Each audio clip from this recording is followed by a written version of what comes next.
Hi everybody, and welcome to this how to draw a house tutorial. And this tutorial is all about perspective, and I'm using a red color pencil in this case to draw over my pre-study, and in that way I can explain to you already a little bit about this perspective. It's a two-point perspective. And the first thing you will notice is the line of the horizon. So I'm drawing that in for you. And the horizon line, of course, is the divider line between what is sky and what is earth. The next important line is the line of the building that is closest to the viewer. So I've drawn in that red also.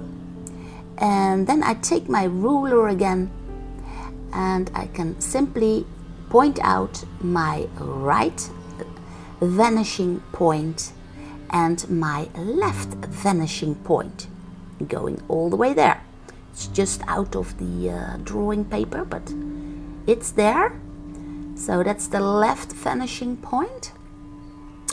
And when you check now, when I check my drawing, you can actually see that all the lines within this building that I've created are all going towards those two vanishing points. And here I was a little bit off, but I'm close. And well, actually simply everything has to be connected towards those two vanishing points. Now the verticals simply stay vertical. They are plumb lines, and all the other lines that are in perspective have to be connected with the two vanishing points, left and right. You can see it here too with the pavement, for instance. I'm using my vanishing point, and then that would be the pavement line. Now we will start to draw a cube with a triangle on top, and you have to know how to put in that first wall so you can put a roof on that cube. So what I do is I simply make a cross, then put a plumb line through that cross, and then you would actually know where to put the top of the roof. So let's start drawing. First you put in your horizon line. Then I draw in the two vanishing points, left and right. I'm drawing on an A3 format sketching paper by Ami. And now I want to decide where the first wall will be that is closest to us. So I draw that line through the horizon, and then I can simply connect those to the vanishing points, left and right. I also know the height of my cube, so also those lines I put in, they are my little helper lines. Now this would be about the front wall, about 7 centimeters in my case. And now I want to determine what the depth of the house would be. Well, I think this is maybe a little bit too big. I will put it in a little bit smaller. You can see my pre-sketch left in the left below corner. So this is the basic cube, but I also need to draw in through and through lines, because I also want to know how the height would be of the back wall, and I need that to put in the crosses for the tops of the walls. So here's my cube. Imagine it being from glass, and this is the front wall, and I need to put in that triangle. So what I do is I take my ruler and draw in the cross from corner to corner. Then I draw in a plumb line, and all I need to do then is connect those lines. So here is my first wall, but I also need to check the hind wall. So here I put in the cross again, then I take the plumb line going up, then I connect the first with the other, and then all I need to do is to connect those again. Now I have a house in perfect perspective, and I can put the roof on top of it. Now just the roof was a little bit boring for me, so I imagined an extra extension upon my building, and I do the same as I did with the first walls. I put in the cross, I put in the plumb line, then I simply connect those, and I have created a new wall to put a roof on top of it.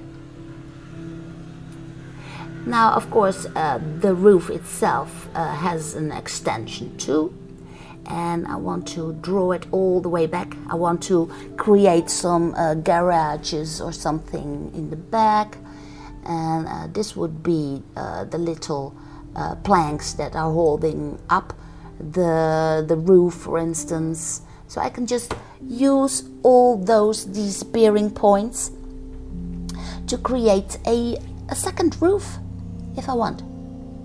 So I can start drawing like an actual architect. And also, yeah, well, it's just so much fun to do. So this would be where the roof would go over into the other roof. And of course also there's a side wall which should go over my first roof, and in that way it gets connected to each other. I've drawn in a little veranda on the side, but I also want to place in some doors and windows. Now the walls have a kind of thickness, of course, and you can see it here. And this may be a little bit of black paint for the lower part of the wall, but you can see the door is going a little bit inside, but the same would happen for the windows. So you can actually see the thickness of the walls, and you can just see up on top of the wall here below. And I also want to put in a plank for flowers to stand on, maybe. So, well, it's just awesome to do.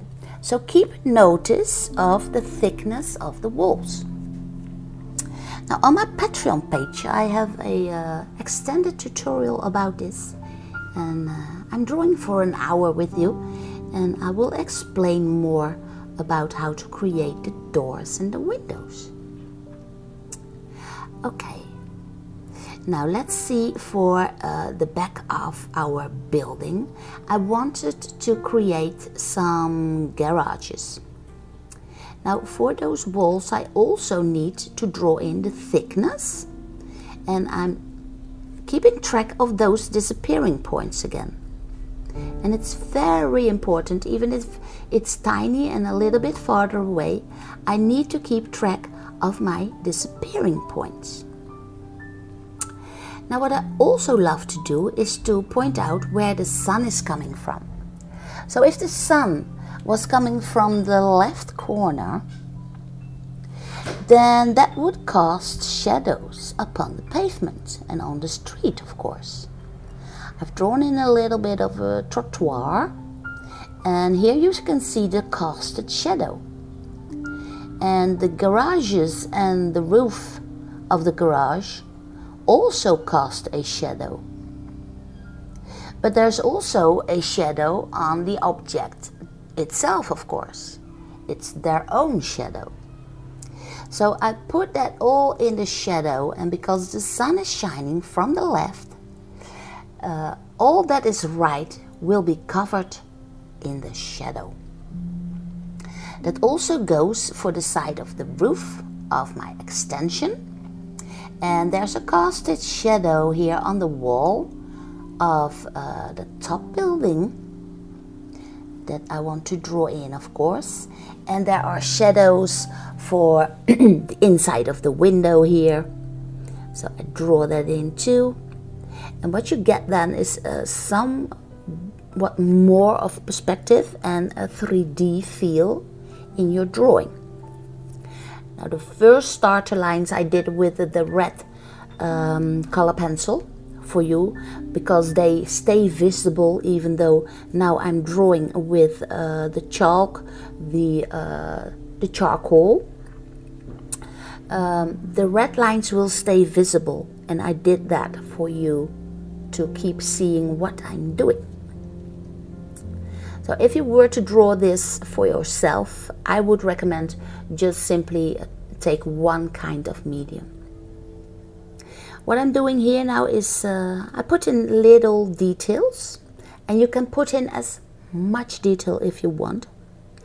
Now here's a pot plant, and the pot plant also has a casted shadow upon the pavement. And you can put in plants if you want, and well, you can draw in anything at all. This is the side of the walk, and that's covered in shadow too, of course. And here maybe there's the sewer for the rainwater to go in. And I need to check that too. So I'm checking that with the right disappearing point, so that also that sewer is also in the right perspective. Now let's put in a little bit of extra shadow here. I'm using my palm pastel knife, and I simply rub in the pigments of the charcoal into my drawing. And as you can see, the red lines stay visible, and that can be very handy for study purposes, of course. And I really want to get that feel of 3D. And the inside of the house, of course, is a little bit darker maybe. And I've also put in on the horizon a few trees and pine trees. And this also brings a lot of atmosphere into your drawing. And I simply rub it in a little bit, make it look like it's in the far distance. There is a shadow casted underneath the roof of the first house. There is a shadow casted by the roof on the second house on top. And here I am creating a little bit of sky. So it's a very quick and rough sketch, but it is all about perspective. So I hope you enjoyed it. If you did, give it a big thumbs up. And I wish you all the luck with your drawing. If you want to see more, please visit my Patreon page. Maybe I will meet you there. But for now, thank you for watching, and I will see you again in a next tutorial.